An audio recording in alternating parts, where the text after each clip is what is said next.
Coming up, with the Brooklyn Nets winning 3 out of their last 4 games and burying the New York Knicks in their last matchup, we take a look at what's worked for Brooklyn and why one Nic Claxton, backed by statistical analysis from Doug Norrie, should be considered among the most improved players in the NBA. Coming up next. You are Locked On Nets, your daily Brooklyn Nets podcast. Part of the Locked On Podcast Network, your team every day.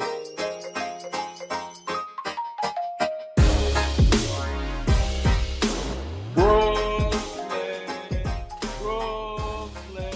yo.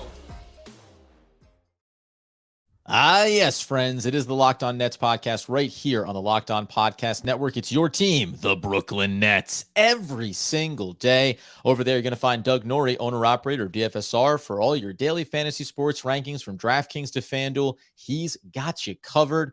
I'm Adam Arbrecht, breaking down the New York Football Giants on the One Giant podcast with my boy Andy Mack. We thank you for making us your first listen of the day, free on all those great platforms, and let you know today's episode is brought to you by BetOnline. BetOnline has you covered this season with more props, odds, and lines than ever before. BetOnline, it's where the game starts. And Doug, where we start is, as the Nets are riding a bit of a high, having some good times, some good old-fashioned vibes around the facility, taking a look at Nic Claxton and what has been a very successful start of the season for him. Yeah, man. I mean, it's been, we knew he was going to start, and we knew that he was, that they had signed him to the contract in the offseason that was going to, it seemed to suggest that that was going to mean a bigger role for him. Like, they've made something of a financial commitment, $8.5 million this year, $8.75 million next year. So it did seem like he was in the cards. And also, like, those aren't like necessarily superstar like contract numbers, obviously a pay raise for him. But based on what we've gotten this season from him, what the Nets have gotten, it's got to be nothing, 12 games in here, or 11 games in, is nothing short of just a total value on the contract. We'll go through some of the the stats already for where he's landed, but just in general, for the group of folks that want to continually get centers onto this roster, especially the older and the slower, the better for a lot of fans. Like, that's where a lot, if you're super old and you're super slow, we got a spot for you in some fans' hearts.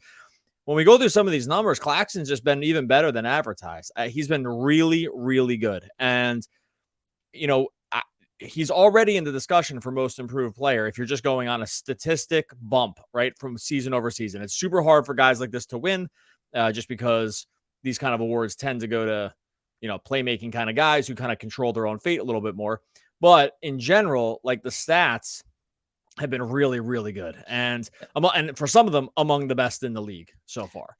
So, and that's just in a really good spot when it comes to Claxton. Yeah, and I think we're into the numbers here. The two things you mentioned there. One, the price point. I mean, gosh, you can be a guy playing 17 to 22 minutes coming off the bench, making 15 to 20 million in the NBA. So they made the commitment in the sense of that we want you to be here and we believe you can continue to develop, but it wasn't necessarily starting center money, and you wouldn't expect him to get that financial leap from one season to the next. As you said here, I know you're going to get into the stats this season and how they improve them, but I'll just highlight the fact that we always talked about how many games was he able to play. He had difficulty, not necessarily from an injury standpoint, like health is the umbrella you put over top of him in the start of his career. This is his 4th year in the NBA. He's played 15, 32, 47, and now at this point in the young season has already played in all 12 games. That really matters. And then that minute share, 12, 18, 20, and now this season averaging 28 minutes per game. The question has always been, is this a guy that you could extrapolate out to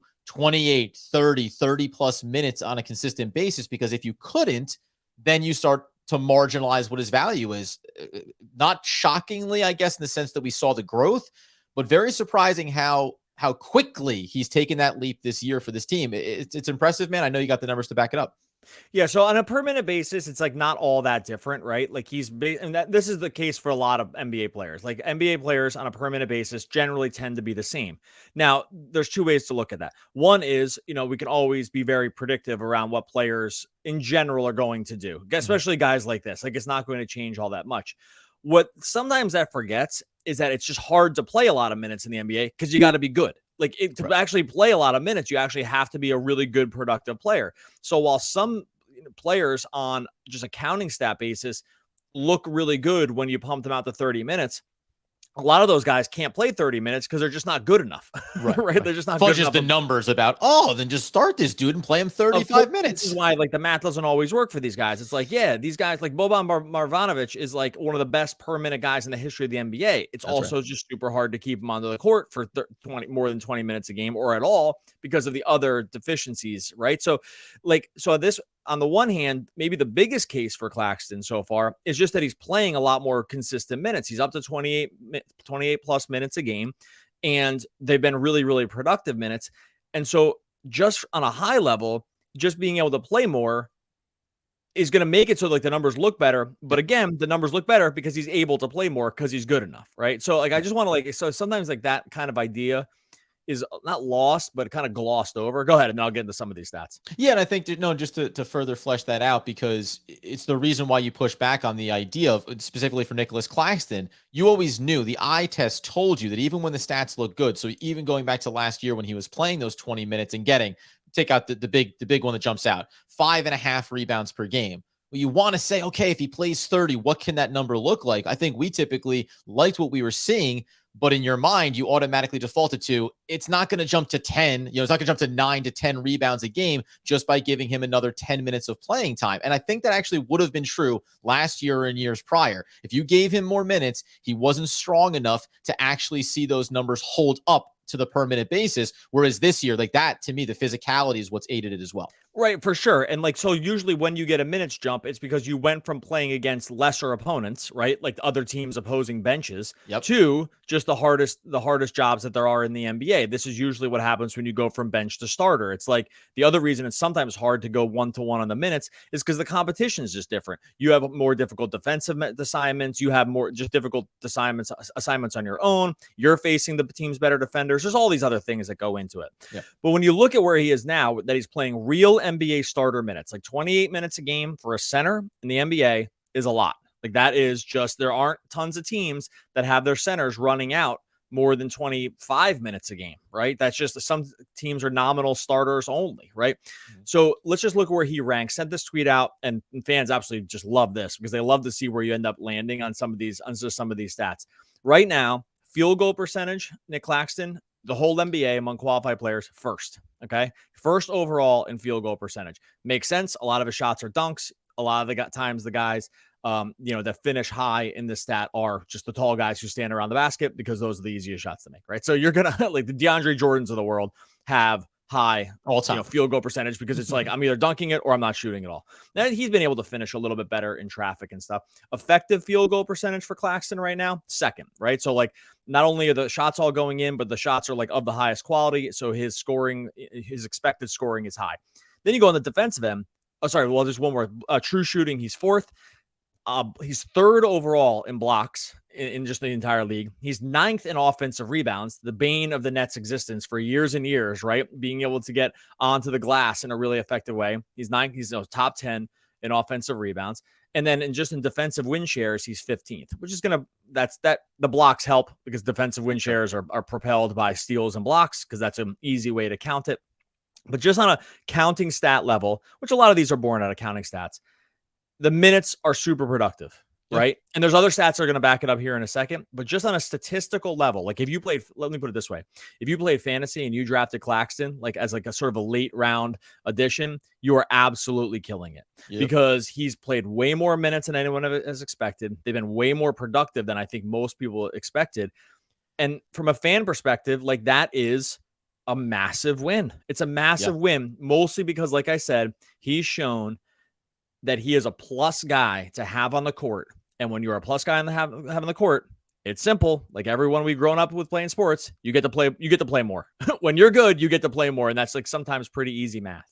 And I think the eye test is another component to this. And then in what has been an up and down, funky, weird, disjointed start to a season for the Brooklyn Nets, this is another one of those. You expect, well, Kevin Durant, he's still going to go out there and be Kevin Durant. You actually almost anticipate more guys being up and down or inconsistent. The fact that Claxton has walked in the door and played consistent all the way through, essentially one or two, maybe like half a game where we'd say things looked a little bit off for him, some foul trouble issues. Other than that, consistency has also been a big proponent of his game, and we'll continue to break that down coming up here in a second. All right, first we're going to tell you about our friends over at betonline.net, your number one source for betting info, stats, news, and analysis this season. They don't have the line. The Nets go over the weekend here, and they play the Blazers. Excuse me, they play the Clippers, and then the Kings, I believe. Does I get that right? Clippers, Lakers, Kings, Yep. Blazers. It's going to be interesting to see where BetOnline lands on some of these lines, because I have a feeling Clippers slight favorite, but Nets could be road favorites here against the way the Lakers are playing, especially if LeBron's not going to play. You got to head on over to BetOnline to check out all these latest odds, all the trends. It's not just basketball. They're going to crush football as well. College football with that season still going on. NFL, obviously. Hockey, really everything you could ever want to get your hands on is over at BetOnline. Fastest and easiest way to get that betting fix. Head on over to the website to learn more. BetOnline, where the game starts. And, my friends, as we always say, thank you for making us, the Locked On Nets podcast, your first listen of the day. Why don't you go ahead and make your second listen of the day Locked On Sports Today? From all the games that matter to the most important storylines, both on and off the court, all across sports, go beyond the scoreboards and behind the scenes with the local experts and insights that only the Locked On Podcast Network can provide. Locked On Sports Today is available on the Odyssey app, YouTube, and wherever you get your podcast needs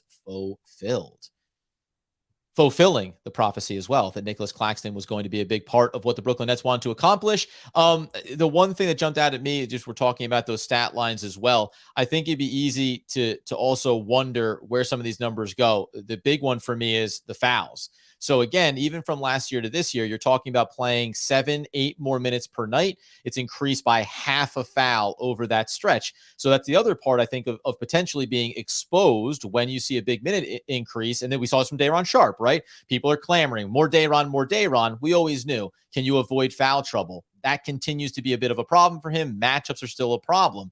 The area that we thought Claxton could be successful is in his defensive versatility. Were you concerned at all that the more you put him into these versatile matchups is potentially exposing him, right? Getting in front of Luka against Dallas, for the most part, he's held up in those as well. And those are the numbers that I think can become bad stats as you extend out minutes.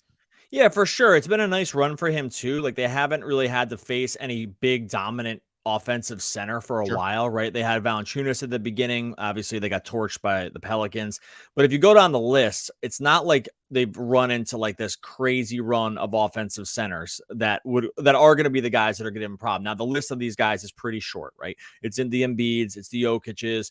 I mean, to some degree, like Ayton, but not really. I mentioned Valanciunas, Vooch. Vooch didn't have a huge game, but they still lost. They still lost that game. I think those guys will always give a guy like Claxton problems just because he's just a slighter frame. That's just not going to be his game. Luckily, again, there's not tons of these guys. And so it's not something that they really need to worry about in this, in overall. And this recent run, like, there's really no centers that you have to worry about on the Knicks, the Mavs, right? Like the Hornets, the Wizards. So, and then we went back to Indiana where Turner sat out one game, and then it's like Jalen Smith, Isaiah Jackson. So it hasn't been this like elite run of super offensive centers that might give guys like Claxton problems. But again, the other good news is there's not tons of these guys in the league that you need to worry about, right? And so, and the Nets have always like done a good job on guys like Giannis and, the Brook Lopez's of the world, just because that actually kind of does fit in their wheelhouse defensively. And so I think like the part where you're worried about that, I think that's really mitigated. I really think the people that are clamoring for like another center at this point, like, we hear stretch five. What's that? Move on from the narrative, right? Like, well, again, it's a problem when you pair him with Simmons. And we talked about this a little bit yesterday, is that this actually is kind of an ongoing problem, but then you have to start asking your question, is it a Claxton problem or is it a Simmons problem? Right. Right. Like, and so, because if you're going to say you can't pair him with Simmons, well, then you're faced with a Sophie's choice of, well, which one should go? And I think in the past, it would have been obviously Claxton in defaulting to Simmons. Claxton's been good enough now, and I'll give you some of these other numbers here in a second, but like, he's been good enough now that at least it begs the question. I know. I'll put it this way. I put this out on Twitter, and I had an unbelievable amount of people that basically said never start Simmons again. Right? That was like the default. The default was like, oh, even everyone recognized it. Right? Should Ben Simmons be? I didn't mention Simmons right at all. I just put it out there that these were Claxton's numbers. But the default among a certain group of people, the default answer was, great, bring Simmons off the bench for the rest of the year. And so I think even fans are picking up on this idea that this pairing doesn't work. And Claxton's been so good, like, just to repeat, that you have to say to yourself, well, maybe that's what they should do. And I don't think anyone 4 weeks ago would have ever considered that to be a feasible option.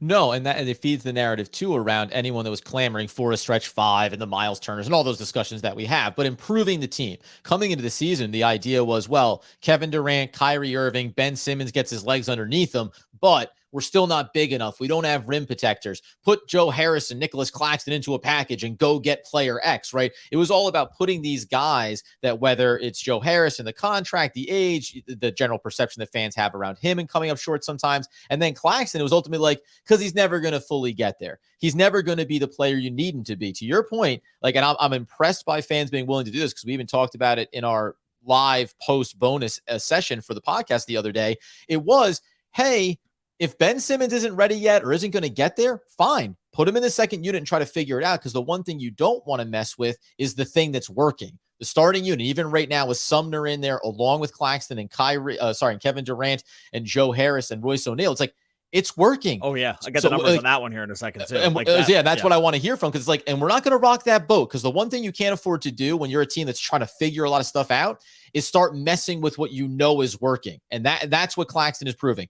This is working for me. Same way Kevin Durant works. Right now, Claxton is working. So you don't start tinkering with that when you've now actually maybe have stumbled into a starting 5 unit that could be really effective. Yeah, that lineup right now, I mean, it's only 51 minutes, but that Durant, Sumner, Royce O'Neal, Joe Harris, Nic Claxton lineup is absolutely just destroying other teams. Like, they have a 121 offensive rating and an 87 defensive rating. Ooh. And, if you look down at the Nets schedule over these last couple games, look, throw the opponent at me. I get it. There's 32 NBA teams. These are all still NBA teams that have guys like Luka Doncic and Jalen Brunson and Julius Randle and, Kristaps Porzingis and, Terry Rozier.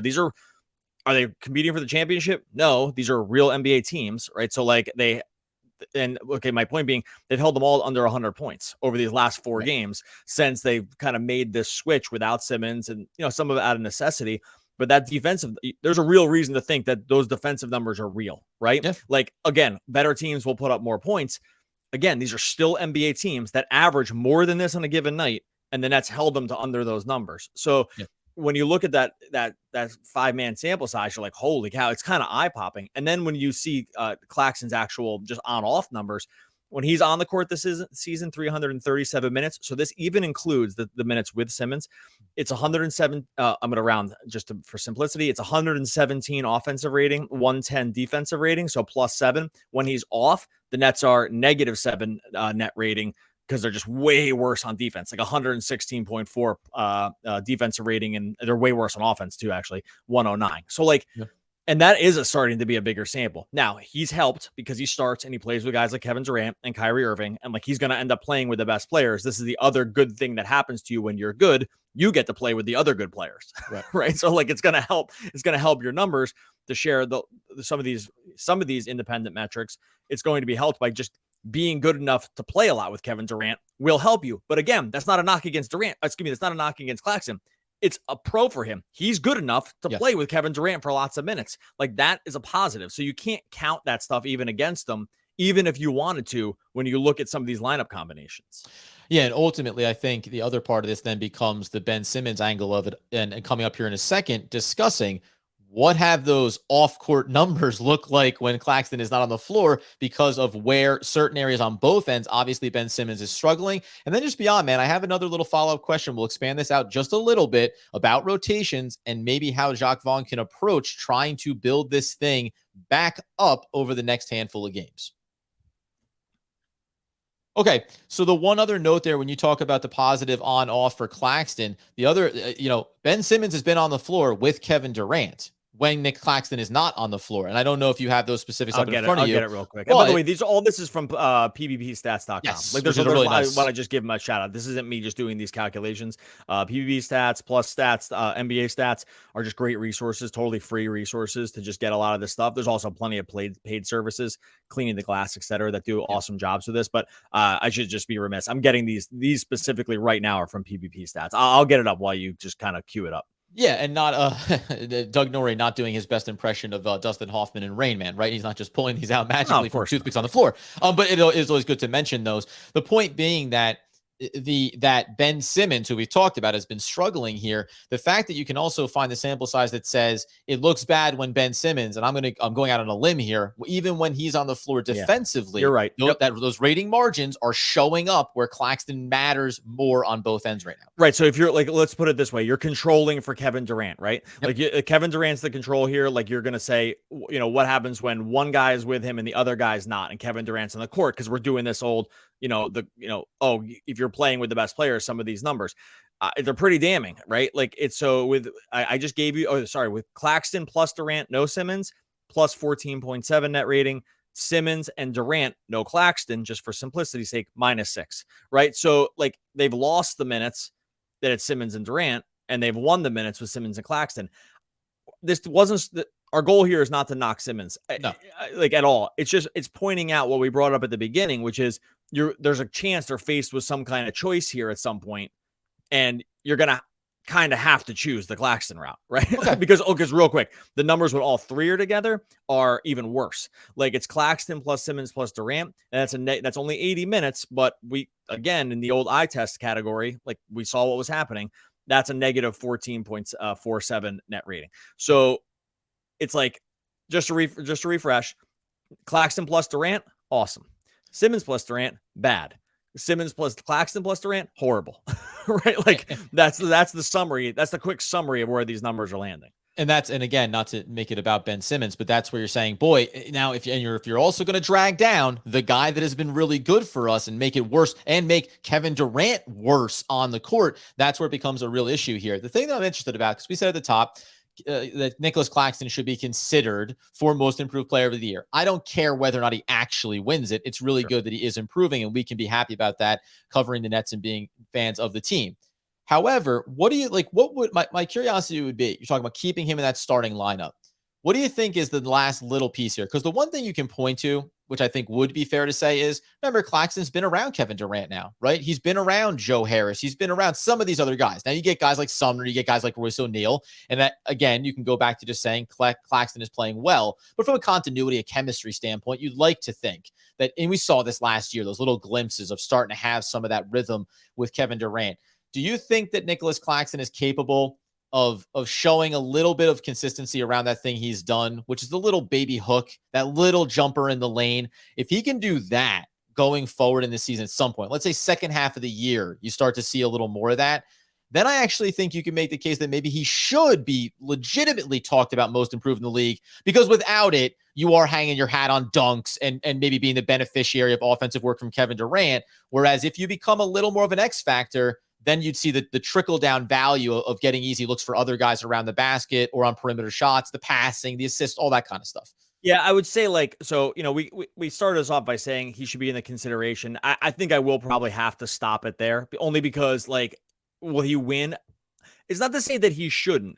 I think you can improve, significantly and still, theoretically should be able to win. The problem is this kind of guy just doesn't usually win. I'm only saying, from a historical perspective, the other reason I kind of know about this is because I did a bunch of research in the offseason about where would be good value on this bet. And it was usually third or fourth season guys, usually change of scenery, or someone else on their team left and they got to be the guy, right? Because if you look at the previous seasons, it's Ja Morant, obviously, and you actually kind of have to be all NBA, either on all NBA or just adjacent, right? Sure. And he's just not going to get there, because the other winners are Ja Morant, Julius Randle when he just couldn't miss a 3 2 years ago, Brandon Ingram when he just becomes the guy for the Pelicans, Siakam when he took the leap, right? Oladipo when he just went nuts for the Pacers. That's the group of guys that I thought it was going to be LaMelo Ball this year. Whoops. He hasn't played a game yet. Injury related. So I'm not willing to take the total, the total L on that one. Not my fault. If it wasn't for bad luck, I wouldn't have any.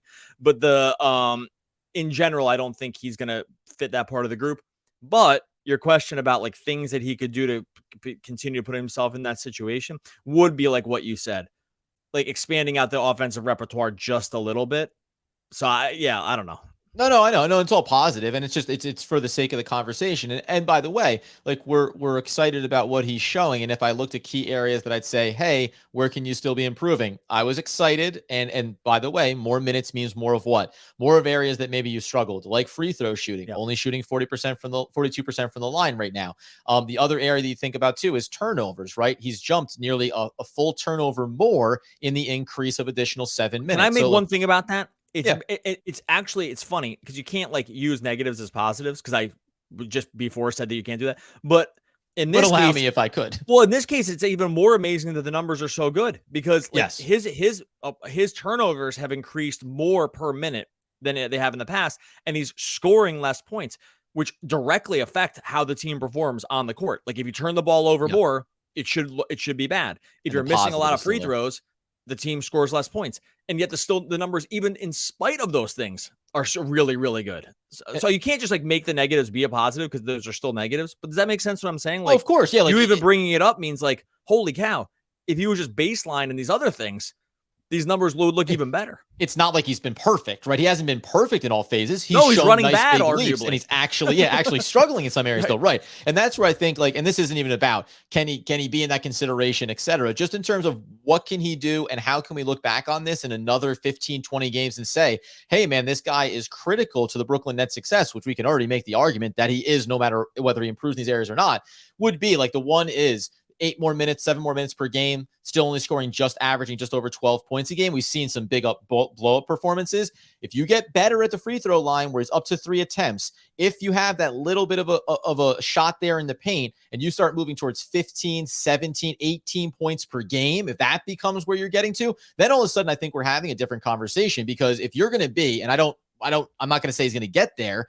but if you're going to be a guy that's scoring 17 plus points a game on a team like this, which would make you the second highest scorer, maybe behind Kevin Durant in the absence of Kyrie, then you're having a real conversation because you actually become critical to the team winning or losing games. Let's put it actually even in realistic terms. Let's say he just gets up to 30 minutes a game and we see a marginal increase on the free throws and just like a little bit on the usage. Yep. And the extra minute or two, the extra minute or two, plus like this new style they're playing where Simmons isn't on the court as much, he actually starts getting close to a 15 and 10 guy. And those are numbers that like people like to see, right? Like if you're getting close to these these sort of like feel good, warms your heart a little bit numbers, like doubles, then that actually, and like you end up leading the league in an actual stat like blocks. Like let's say that those are the things that happen, right? Right. Those stats you listed at the top, he's top 4 and 5 in a lot of those categories. Right. So he's already like near the top in a thing that everyone loves to like, warm their hands over the stat fire with in terms of blocks. Right. So he's already there at an elite level because he's what was he? Was he first? I already forgot this now. Third. He's 1, 3, and 5. Right, he's third in blocks, so he's already there at an elite level with one counting stat. And then if you, like I said, if you can get those numbers, even with marginal gains, up to something that makes people feel good, like 15 and 10, because now he's averaging close to a double-double. He'll be up there already in rebounds, whatever, because his rebounding percentage per minute is still among the best in the league. So because he's actually 16th in total rebounds. That's what it was. Yeah, get that closer to 10th. Be top 10 there, and you're really exactly. Which and he has a real chance against some of these other guys who are going to see minute reductions. Like I'm just putting these numbers out there, like Bobby Portis when Middleton comes back. Like I had the other one. Isaiah Stewart. If like they get into the tank, right? There's guys that you can see kind of dropping in some of these numbers.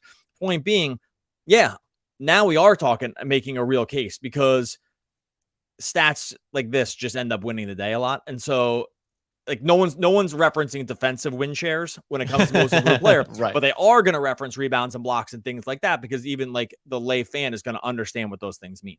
Listen, by any metric, the eye test tells you that he's been playing really well this season, and that's what matters most for the Brooklyn Nets. The one I'll ask you, this is a very brief thing. This is a hypothetical, just quandary, and maybe it just ends up being a cliffhanger to the episode. But I do start to wonder. We talked about, everyone speculates trades. They got to do this. They got to go do that. It's interesting to think about the world where coming into this season, you would have labeled Nicholas Claxton as the guy you put together in a package to make numbers work to maybe get somebody in. Interesting, yeah. I find it fascinating to think about if Ben Simmons is not going to figure it out, at some point, you don't look at him as Ben Simmons. You just look at him as a low-grade asset that maybe moves the needle to facilitate something else. And it kind of matters that Nicholas Claxton continues to play at this high level, because it makes even not having him start Ben Simmons, right? Reducing his minutes, just being flexible with what you look at him as and how important he may be.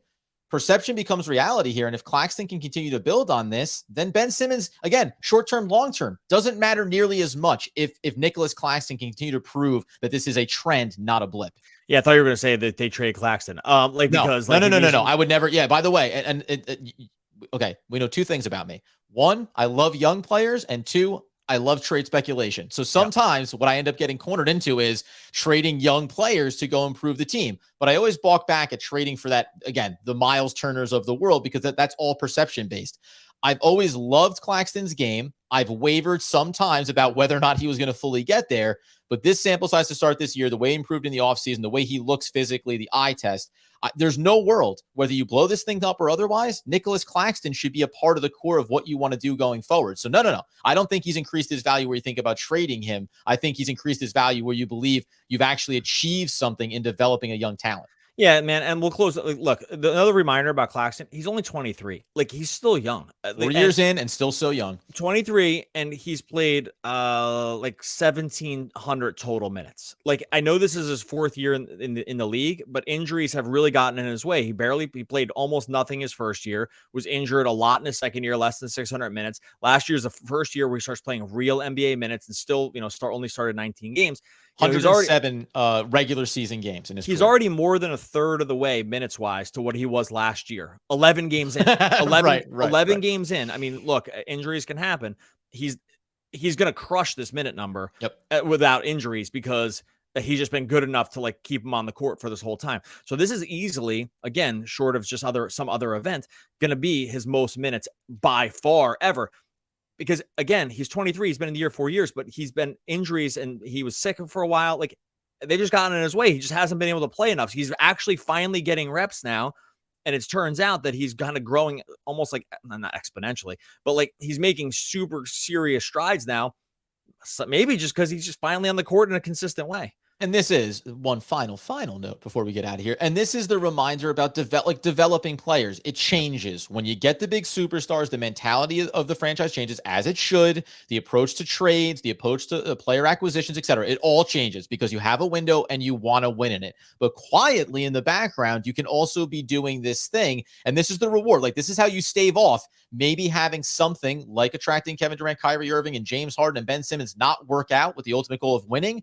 This is how you come out the other side of it saying, okay, that didn't work out, but we still did this with Claxton. And who knows, maybe we're starting to see a little something with Cam Thomas as well, to say, we are doing this thing. We are developing young talent that we can utilize in different ways going forward. So it's all positive, man. I love that Claxton's doing this. Yeah, this is great. It's been one of the keys to the season. And good for, by the way, and good on Doug, because this was 100% his effort and stat diving and thinking about this that got us onto this episode and this conversation, and something that I think typically you end up getting lost in the sauce because you're focusing so high level on the Kevin Durant's of the world that you can almost blow past something that Claxton's accomplishing right now. For sure, man. Yeah, well, and thanks to PBP stats and Basketball Reference and all the other places that make it super easy to have it just a thought and then go for it. All right, we are going to get out of here. We'll see what happens here over the weekend. West Coast, they play early on Saturday. I think we'll probably try to get something out Saturday evening, depending on where we are. It's like a 4:00 start on Saturday. It's a little bit weird with the schedule, so we'll see where we land with that over on YouTube. And then they got the Sunday late. We love the road trips. You know why? Get to stay up super late. You just get to stay up super late and wake up just at the same time the next day, no matter what. So make sure you go check out what's happening over on YouTube. We'll be going live, hopefully at least for one of those games, maybe for both. But you got to like and subscribe on YouTube to make sure you set some alerts to know when that's going to happen. And of course, seeing Claxton get this opportunity, it brings to mind some people can't believe in themselves until someone else believes in them first. Sean McGuire from Good Will Hunting. Oh, one of the all-time great poets. We will be back again. Sean McGuire? Wait, whose character was that? Ben Affleck? Is his name Sean? Yeah, that's again. Maybe because I know Casey Will, Affleck? and Maybe I know Casey- I know it was Will. There's definitely Will for sure. there's That's definitely one. Will Hunting. That's weird. I guess I never heard his name referenced like that. Anyway, one of the all-time great poets. Yeah, We'll be back Sean. again. Yeah, Sean. What are you gonna do, Sean? Yeah, I can hear the maybe it's Boston just accent. the Yeah, no, I last get name. it. Yeah, yeah. It's the last name. Great Boston accent. We'll be back again tomorrow talking more Brooklyn Nets basketball.